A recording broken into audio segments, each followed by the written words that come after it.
Alors, salut chers amis téléspectateurs de la grande chaîne Entreprendre Autrement, toujours avec Monsieur Amadou Seck, le grand trader que vous connaissez très bien, je ne vais pas vous le présenter. Donc aujourd'hui, on va discuter sur quelque chose qui fait en quelque sorte un peu de polémique, de buzz en ce moment. Et Monsieur Seck, récemment, pour débuter, nous avons vu qu'on vous a comparé avec un dénommé Asher, un très grand trader dans le domaine. Et pour commencer, comment est-ce que vous l'avez appris et comment est-ce que vous l'avez pris? Bon, en tout cas, merci voilà, de m'interpeller sur ce sujet-là. Donc, bon, pas grand-chose. Hein. Je pense qu'Asher, il est en train de faire son travail. C'est quelqu'un qu'on suit très bien. Il a eu la chance d'être là avant nous. Il a presque 600 000 abonnés. Ben, si je dis qu'on ne devait même pas me comparer avec Asher. Voilà, donc juste là, pourquoi est-ce qu'on ne devait pas vous comparer avec Asher? Parce qu'on voit que Asher, c'est quelqu'un qui est très réputé dans le domaine du trading. Vous faites à peu près la même chose. Mais pourquoi, selon vous, on ne doit pas vous comparer avec lui? Bon, parce que lui, lui-même, il l'a dit, hein, j'ai regardé l'une de ses vidéos, il a dit que lui, il n'est pas trader. Il n'est pas trader. Lui, il donne des informations. C'est quelqu'un qui creuse, il est en Europe, il cherche des informations et il partage ces informations et rien. Tu vas jamais voir hein, plus de 500 vidéos sur la page YouTube de Asher, mais tu vas jamais voir une vidéo où lui, il fait des analyses des graphiques ou analyse du marché, ou lui, là où lui, peut-être il entre sur le marché et faire des trades. Jamais, hein, tu vas jamais voir ça. Donc, ce n'est pas pour dénigrer ou bien pour sous-estimer son travail. J'apprécie vraiment ce qu'il fait. Donc, j'apprécie toute personne qui est en train de faire un travail dans l'univers de la crypto, mais on ne fait pas la même chose au fait.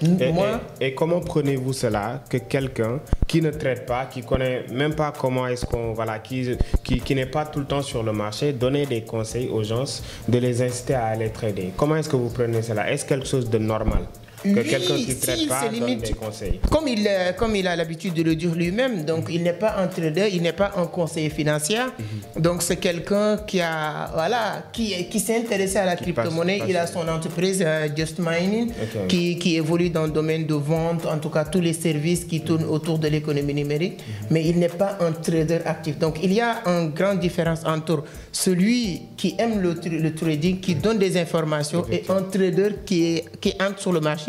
Si vous entrez, disons, sur ma page YouTube, j'ai une dizaine ou vingtaine de vidéos sur lesquelles je entre sur le marché, je fais des analyses des graphiques, tout en sachant que le monde entier est en train de regarder. Je ne me permettais pas de faire ces arts d'activité ou de ce travail si je n'étais pas sûr de ce que je propose. Donc j'entre sur le marché, j'analyse le marché, je te dis que clique ici, j'entre souvent sur l'une des plus grandes plateformes Binance et vous dire qu'aujourd'hui on va trader sur Future ou sur Spot. Et vous êtes assez transparent dans votre domaine. Ce que je fais, là c'est rare de voir quelqu'un le faire. Aujourd'hui je suis très fier de voir 1 ou 2 personnes qui sont en train de le faire et toutes ces personnes, ce sont des personnes qui sont formées à Vision d'Afrique. Donc c'est normal que ces personnes se permettent de le faire parce qu'ils sont appris tout ça ici. Mais c'est rare de voir quelqu'un qui entre sur le marché, en tout cas avec transparent, montrer son écran et dire voici comment prendre position, comment trader en tout cas. Donc selon vous, la plupart des traders que vous voyez sur les réseaux sociaux, la plupart d'entre eux, ce sont des gens qui ne sont pas assez transparents, assez honnêtes aussi, comme vous le faites, c'est-à-dire le fait de montrer ce que vous avez dans votre compte ou bien de montrer vos positions. Pensez-vous que la plupart des traders, par exemple, font cela? Oui, je dirais quelque part, ils ne sont pas honnêtes ou bien ils ne maîtrisent pas ce qu'il faut. Parce que quand vous ne maîtrisez pas la chose, tu ne te permets pas de prendre certains engagements. C'est-à-dire que prendre le risque, tout en sachant que la vidéo que je partage aujourd'hui sur notre page, en moins de 24 heures, toutes les vidéos font plus de 2000, 5000 personnes qui regardent. Et sur ces 5000 personnes-là, il y a des traders professionnels qui ne préfèrent pas parler sur les réseaux. Donc, si tu te permets de s'exposer comme ça, tu maîtrises la chose. Moi, je ne suis pas... 90% de ces traders, soi-disant traders, qu'est-ce qu'ils font? Ils parlent que je suis trader, voici mon lien Telegram, je donne des signaux. Moi, la seule chose que j'ai interdit même les gens de faire, souvent, c'est d'entrer sur des groupes de signaux. Il n'y a personne qui peut se baser sur un signal de quelqu'un d'autre pour prendre une position. Vous n'avez pas le même capital, vous n'avez pas le même stop loss, vous ne rentrez pas dans le même moment, vous ne sortez pas. Donc, il y a des choses, le trading, tu dois le maîtriser, tu dois savoir toi-même analyser. Le minimum, en tout cas, tu dois le maîtriser. Même si on va te donner des signaux ou on va te donner des indicateurs ou on va te donner des cryptos à acheter, il y a des choses que tu dois maîtriser. Et Owen, voilà, Owen, il s'appelle Owen, c'est mon nom. Donc, moi, j'ai beaucoup de respect pour lui, pour le travail qu'il fait. Mais on n'est pas dans le même niveau de combat. Vous ne trouvez pas normal qu'on vous compare avec Asher? Vous n'avez pas le même profil, si je comprends. Non. Lui, il est là pour donner des... C'est comme, je ne sais pas, lui, je peux le considérer comme un journaliste de la crypto-monnaie. Quelqu'un qui balance des informations. C'est ça son travail. Et si je me retrouve sur Internet, voir plusieurs personnes mettre ma tête et sa tête dans les miniatures pour... Bon, peut-être on dit que... Voilà, mais aussi peut-être c'est dû à ton travail. Peut-être si on vous compare aujourd'hui à Asher avec peut-être l'audience qu'il a et vous aussi votre audience, c'est peut-être avec le travail que vous faites remarquable sur les réseaux sociaux. Est-ce que c'est pas dû à cela? Oui, peut-être c'est ça. Peut-être les personnes aussi qui font ça, ce sont des personnes qui veulent plus ou moins attirer. Si on dit que aujourd'hui, quoi qu'on puisse dire, on n'a pas 1 million d'abonnés ou 500 000 abonnés comme Asher, mais on peut dire que si vous cherchez les personnes qui évoluent dans le domaine de la crypto-monnaie sur la toile d'une manière générale, je pense que les personnes les plus suivies, c'est Asher et après nous. Effectivement. Et voilà, donc comme je l'ai dit, bien vrai qu'Asher, il donne des informations, il partage des informations qu'il a eu à ramasser de gauche à droite, mais lui-même, il le dit, il n'est pas trader, il ne fait jamais une analyse du marché ou du graphique. Tout à fait. Donc ça, c'est très normal et vous avez aussi très bien expliqué pour ceux qui ignoraient, parce que des personnes comme moi qui auparavant pensaient qu'Asher c'est un trader, quelqu'un qui trade. Donc vous, différemment de votre profil, vous êtes trader actif. Vous êtes sur les marchés, vous donnez des... Tous les jours, tous les jours, on est sur le marché. Et aujourd'hui, je pense que les gens qu'on a eu à accompagner sur ces 2 dernières années suffisent largement pour qu'on ne parle plus de nous en tant que trader. Aujourd'hui, je vois des personnes qui réussissent à créer leur propre start-up, des personnes qui réussissent à vraiment changer leur vie grâce à la crypto-monnaie, que ce soit sur la partie du trading actif, que ce soit la partie de la revente, en tout cas dans l'atmosphère de la crypto-monnaie. Et ces personnes-là, il y a 2 ans de cela, c'est des personnes qui connaissaient rien de la crypto-monnaie. À propos de la crypto-monnaie. Exactement. Donc, ça aussi, c'est des choses qu'on voit souvent de par vos plateformes. Et sur ce, monsieur Seck, on va faire un petit break. On voit que vous êtes quelqu'un qui est habitué au clash. Parfois, vous faites des clashs assez pointus, assez lourds. Et on peut prendre l'exemple tout d'abord de Philippe Simon. Il y a de cela quelques temps, vous avez fait une vidéo sur Philippe Simon. Pouvez-vous revenir un peu de pourquoi cela? Non, oui, tu sais, c'est pas le fait d'aimer ces classes ou bien c'est souvent beaucoup de pics, quoi, en fait. Oui, tu sais, moi, je n'aime pas même parler du travail de quelqu'un d'autre sur la toile. Donc moi, je me concentre sur ce que je fais. Moi, je suis venu sur la toile accidentellement. J'avais mon business, j'avais Vision d'Afrique. Je ne savais même pas que je vais entrer sur la toile. Mais lorsque je suis entré sur la toile, il y a un moment donné, je vois comment les choses fonctionnent. Et quand les gens aussi, moi, Philippe Simon, j'ai fait 2 vidéos sur lui. Ce n'est pas moi qui est allé envers lui. Donc, j'étais dans un business qui ne le concerne pas. Et il a fait plusieurs vidéos dans ce business-là et qu'il parlait de moi indirectement. Et il me voilà. C'est-à-dire c'est lui qui a déclenché la chose. Donc moi, j'étais obligé de répondre. Et il y a des centaines de personnes qui m'ont envoyé la vidéo pour me dire oui, voici ce qu'on est en train de dire sur vous. Voici. J'étais obligé de dire à Philippe, si tu ne comprends pas ce que tu dis, mieux vaut de se taire que de dire, de raconter du n'importe quoi. Et l'histoire ou bien le temps nous avait donné raison, parce que lorsqu'il parlait de la crypto, au départ, Philippe Simon disait que la crypto n'est pas bon ou la crypto ceci ou cela. Après cette vidéo que je fais sur Philippe Simon, pour lui dire que ce que tu es en train de dire, tu ne le maîtrises pas, bien une audience, mais ça ne te permet pas de dire n'importe quoi. Et quelques temps plus tard, c'est lui-même qui est revenu sur Internet pour dire, sur l'une de ses vidéos, les business à faire, il a parlé de la crypto-monnaie. Donc c'est lui-même qui est allé se documenter après pour comprendre la chose. Donc on n'est pas à dire que tout est parfait sur n'importe n'importe quel secteur d'activité, il y a des gens qui vont réussir, il y a des gens qui vont échouer dans ce domaine-là. Mais toi, si tu es intelligent, il faut chercher à comprendre ce qui réussit, comment ils font, ce qui échoue, qu'est-ce qui leur empêche de réussir dans ce secteur d'activité-là. Mais il ne faut pas venir prendre un secteur d'activité et de prendre tout ce qui est bon, ce qui voilà, c'était ça la première fois.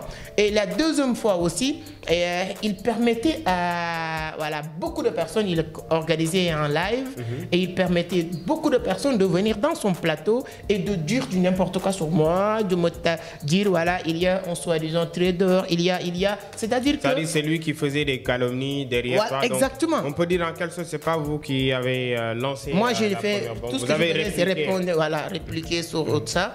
Donc c'était ça me faisait tellement mal que quelqu'un que je considère, moi, Philippe Simon, je le prends comme un grand frère. Je regarde toutes ces vidéos, ce qu'il fait, c'est excellent. On a besoin beaucoup de Philippe Simon en Afrique, mais n'empêche pas aussi quand même, moi, mon père, s'il dit des choses que je ne suis pas d'accord, je lui dis des pères, sur tel ou tel point, je ne suis pas d'accord. Donc, ça ne faut pas dire aussi que quand je dis ça, je le considère comme ennemi ou bien non. Je lui souhaite que du bien, mais je lui répondu correctement et avec beaucoup de politesse, mais après, il n'y a rien de mal. C'est quelqu'un que je respecte. La dernière fois qu'il était au Sénégal, ses conférences, ses formations, l'entrée, c'est 75 000, 100 000 francs. J'ai acheté le ticket pour participer. Donc, si je considère quelqu'un comme ennemi, est-ce que je vais faire ça? Non, jamais. S'il revient encore au Sénégal, peut-être on m'interdit, mais si les tickets, même si c'est 500 000, j'achetais le billet pour aller voir. Donc je sais que j'apprendrai quelque chose, mais n'empêche aussi que même demain ou après-demain, s'il dit des choses que je ne suis pas d'accord, même si ce n'est pas en moi je dirais que je ne suis pas d'accord sur tel point, je pensais qu'on devait le faire comme ça, et c'est ça qui va nous permettre d'avancer. Effectivement, donc je pense que c'est ce qui va nous permettre d'avancer, d'éclairer lorsqu'il faut éclairer aussi. Et vous n'avez fait que répliquer en quelque sorte, parce que aussi il y a la communauté qui a envie de comprendre. Exactement. Parfois, ils voient cache entre vous deux, ils ne comprennent pas. Exactement. Donc, c'est toujours bien d'éclairer, de voir quelle est la source du problème. Et je pense que là, c'est clair dans nos têtes, là où ça vient, le problème. Et vous l'avez réglé de façon assez courtoise. Et c'est très important. Mais nous notons aussi, vous avez eu un peu le même problème, ou bien même assez différent, avec un autre leader. Hein. Je pense qu'il s'appelle l'investisseur africain. Vous avez eu un petit clash, quelque chose comme ça. Pouvez-vous revenir un peu, nous expliquer aussi je pense que sur la toile, moi, ça m'a vraiment un peu étonné de voir sur les réseaux, les gens partagent ça et revenir pour dire que voilà, moi je n'ai pas... Bon, je peux classer, c'est un peu sévère, ou je ne sais pas comment définir. Donner votre opinion. Voilà, moi, il y a quelque chose qui faisait le tour de la toile ces derniers jours avec l'investisseur africain Jean-Yves. Voilà, il a son propre business, sa page YouTube l'investisseur africain. Avec son projet qui appelle à l'investissement et tout ça. Donc il demandait les gens d'investir. Qui a suscité créé ce problème ou bien cette curiosité chez les jeunes ou bien chez les Africains? C'était pas moi, c'est Philippe Simon. C'est Philippe Simon qui a fait une vidéo sur Adama Kandé. Adama Kandé, c'est un jeune malien. Qui avait récemment eu un problème au niveau de son business. Demandé des appels de fonds. Exactement. Donc lorsque Adama Kandé a lancé son business d'investissement, appelle les gens à investir dans un projet agriculture et tout ça, ça marchait très bien. Du jour au lendemain, peut-être les pourcentages qu'il proposait étaient un peu énormes et le business a un peu capoté et tout. Philippe Simon a fait plusieurs vidéos dans ce business. Et lorsqu'il a fait plusieurs vidéos dans cette chose-là, et ensuite, il a donné des critères et ensuite, il a dit qu'il y a beaucoup de business, sont des business de Ponzi. Et il parlait des business similaires de ce business d'Adama Kandé. Et beaucoup de personnes pensent qu'il parlait, il faisait allusion à Jean-Yves de l'investisseur africain. Mais comme il n'est pas cité Jean-Yves, il n'est pas cité le business de Jean-Yves, les gens commencent à partager la vidéo. Et moi, s'il y a une seule chose que je déteste, pour être honnête, c'est que nous, entre nous les Africains, pourquoi on aime se détruire entre nous, ça me fait tellement mal. Et moi aussi, je ne pouvais plus rester sans rien faire dans cette affaire. Tout ce que je fais, c'est de clarifier. J'ai eu la malchance de tomber sur plusieurs mauvaises business qui me permettent maintenant de faire la part des choses, de distinguer un bon business et un mauvais business. Comment vous prenez ce business-là de l'investisseur africain? Votre opinion? Oui, moi, mon opinion, je dis quelque chose. Je ne connais pas le business model. Mais je sais qu'aujourd'hui, si quelqu'un vous dit, Moustapha, donnez-moi votre argent, je te propose tant de pourcentage par mois, quoi qu'il arrive, c'est risqué de ça. C'est risqué. Parce qu'il n'y a personne qui peut savoir ce qui va se passer demain. Garantir l'avenir. Ce que je suis d'accord, moi, sur les investissements aujourd'hui, quelqu'un qui vous dit, Moustapha, donne-moi tant, je donne tant, on fait quelque chose. Ce que cette chose va rapporter, tu auras tant. Effectivement. Si cette chose ne rapporte rien, tu n'auras rien. C'est comme ça les business fonctionnent.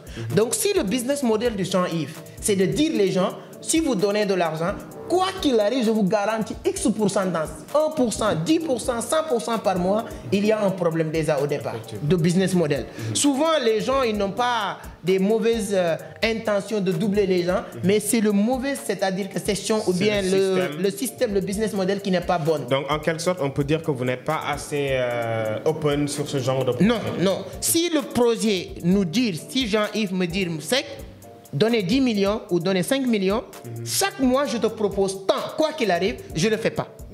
Mais, vous parlez avec l'expérience oui, ou bien exactement. J'ai fait beaucoup de business. Par contre, si Jean-Yves me dit, Sec, vous donnez 5 millions, on va investir dans le transport. Maintenant, avec ces 5 millions, avec 10 autres personnes, on a tant de millions, on va acheter 10 voitures. Chaque mois, ce que les voitures vont rapporter, tu auras X pourcentage, ce serait d'accord. Parce que là, ce n'est pas à lui de me payer. C'est l'entreprise ou le business. Si le business ne marche pas, moi, à partir de là, voilà, je sais que je n'aurai rien parce que c'est ça aussi les risques du business. Mais si le business model de Jean-Yves est de dire les gens, mettez de l'argent et quoi qu'il arrive, je vous paye quelque chose. Je vous le dis aujourd'hui. Si ce n'est pas aujourd'hui, ça va être demain. Si ce n'est pas demain, ça va être l'année prochaine. Je ne le souhaite pas, mais ça va arriver un jour, ça va tomber. Ça va capoter, donc ça va tourner comme ça a tourné pour Adama Kandé, etc. du Mali. Et je pense que c'est toujours bien d'éclairer, même si on est des frères, hein, vous l'avez dit tantôt, nous sommes des frères, mais il est bien aussi de rappeler la vérité. Exactement. Tu sais, Adama Kandé, pour revenir, Adama Kandé, moi je suis convaincu, hein, je ne le connais pas, je ne peux pas prendre pour dire voilà, qu'à 100%, voici ses intentions. Mais je peux dire à 90%, le gars, il n'avait pas l'intention de doubler les investisseurs. Bien sûr. Il avait des bonnes intentions. Si on voit son histoire. Sauf que le business model n'est pas bon. Oui, c'était pas bon. Si vous invitez les gens, de dire les gens, si vous donnez 1 million, chaque mois, vous avez 100 000. Quoi qu'il arrive. Fin du mois, si vous n'avez pas de 100 000, qu'est-ce qui va se passer? Il y a des nouvelles personnes qui viennent, tu prends leur argent et de payer les autres en espérant que le business va marcher. C'est l'argent des derniers qu'on paye au premier. Exactement. Et à partir de là, c'est ça qui va finir en business Ponzi. Et tu n'avais pas l'intention de créer un système de Ponzi. Donc, il faut que les gens fassent très attention sur les investissements. Et les gens qui créent ces arts de business model aussi réfléchissent bien avant de prendre l'argent des gens. Moi, j'ai des amis aujourd'hui, j'ai 2 ou 3 amis qui sont en prison, que je pense sincèrement qu'ils ne sont pas des mauvaises personnes, mais ils sont partis sur un business model qui n'est pas bon. Je connais des personnes qui étaient déjà parties, qui tournaient avec plus de 1 milliard de francs CFA de capital. Donc ça, c'était beaucoup. Et ces personnes sont tombées. Pourquoi? Parce que le business model n'était pas bon. Donc c'est hyper important de faire doucement, de partir petit à petit, comme on dit, avancer doucement mais sûrement, et de ne pas presser, de ne pas précipiter les choses aussi. Donc nous, en tant qu'Africains, on aime souvent aller trop vite, danser plus vite que la musique, et ça pose souvent beaucoup de problèmes qu'on voit chez les entrepreneurs qui débutent. Donc ça, c'est toujours bien de le rappeler, et je pense que ça sert de leçon à tous ceux qui nous regardent, hein, tous ceux qui nous regardent, ceux qui veulent lancer un business comme ce genre de business, ou bien qui voient quelqu'un qui lance un tel business. Donc, que conseillez-vous à votre communauté, ceux qui vous suivent, qui sont passionnés de l'investissement, surtout sur la crypto-monnaie et dans les business en ligne? Qu'est-ce que vous leur donnez aussi comme conseil? Comme vous l'avez fait d'ailleurs avec des chroniques parlant de certaines personnes qui ont lancé ce genre de business model. Quels conseils vous leur donnez avant qu'on ne termine, bien sûr? Moi, je vais leur dire comment je gère mon argent. À partir de là, ils vont avoir une idée de comment investir. Moi, chaque chaque fin du mois, je divise mon argent en 4 parties. Si j'ai $10 000, c'est 4 2500. Premier 2500, je le mets directement sur Bitcoin sans réfléchir. Donc, si je divise mon argent en 4 parties, première partie, je le mets directement sur Bitcoin. Parce que, voilà, les autres crypto, altcoins, shitcoins, j'ai tout acheté. Et à chaque fois qu'il y a aussi une crypto-monnaie qui vient de sortir, j'achète. Moi, j'adore investir dans les cryptos. Deuxième partie de mon investissement, de mon argent aujourd'hui, je le mets dans l'investissement immobilier. Comment j'investis dans l'immobilier aujourd'hui? C'est louer des studios au Sénégal et mobilier et de mettre en location journalière. Et je pense que c'est un business très rentable. Donc, ça ne veut pas dire que vous allez faire exactement ce que je fais, mais je dis juste un exemple comme ça. Et troisième partie de mon argent, je le mets aussi, je suis en train de commencer une construction qui n'est pas précise. Hein. C'est de l'investissement immobilier propre, hein, que je pense que ça peut me prendre 1 an ou 2 ans. Mais chaque fin du mois, je prends la troisième partie et le mettre dans cette partie-là. Et c'est hyper important parce que j'ai testé tous les business d'investissement. 80% de ces business sont capotés et ça m'a donné l'expérience de comprendre que, et je le lis dans le livre d'Anthony Robbins, ton business n'est pas ton business si tu n'es pas la mémisse du business. La mémisse du business, ouais. Ton argent n'est pas ton argent le jour où tu n'as plus le contrôle de ton argent. C'est-à-dire que même ton argent que tu as déposé à la banque n'est plus ton argent. Plus ton argent. Si demain cette banque allait en faillite, toi, est-ce que tu connais le directeur de la banque? 90% des gens qui déposent de l'argent à la banque, ils ne connaissent pas le directeur de la banque. Ils ne connaissent pas le propriétaire de la banque. Même votre gestionnaire de compte, demain, il peut être renvoyé. Donc, les gens le connaissent. Donc, qui tu vas poursuivre? La banque. La banque, c'est un statut et tout. Et c'est juste pour donner un exemple. Quand vous déposez de l'argent à la banque, cet argent aussi va aller envoyer sur autre chose. L'argent doit travailler, mais il faut réfléchir avant de le mettre sur des choses que vous allez perdre. Et certains business, c'est ça. Donc, nous, on a c'est pour raison pour laquelle on a dit Club Entreprendre Autrement, de conseiller aussi les gens sur quoi mettre leur argent, sur quoi ne pas mettre leur argent, etc. On peut se tromper, mais si on se trompe, ça veut dire que nous aussi, on s'est trompé. Parce que si on dit quelqu'un de mettre son argent sur quelque chose, ça, nous aussi, on a déjà mis notre argent fait. Donc, vous êtes honnête dans vos investissements. Sur cette chose. Dans vos conseils, c'est toujours bien de le rappeler. Et je pense que ceux qui nous suivent aussi ont bien compris le message et vont appliquer en quelque sorte. Exactement. Et ça a été vraiment un plaisir. Vous avez bien clarifié pour ceux qui ne comprenaient pas. Exactement. Voilà, avec cette buzz-là, voilà, les gens parlent par-ci, par-là. Et après cette vidéo, je pense que ceux qui nous regardent vont comprendre effectivement votre position, vos opinions, etc. concernant ces leaders comme vous qui sont sur la toile. Et ça a été un plaisir, Monsieur Seck. Non, le plaisir est partagé. Toujours un grand plaisir de partager avec toi pour Moustapha et avec la communauté. Donc, c'est toujours un plaisir aussi de leur partager nos maigres connaissances. Merci beaucoup. Donc, n'hésitez surtout pas à vous abonner pour attendre d'autres vidéos qui feront boom. Merci beaucoup. Merci, à la prochaine. Merci, à la prochaine.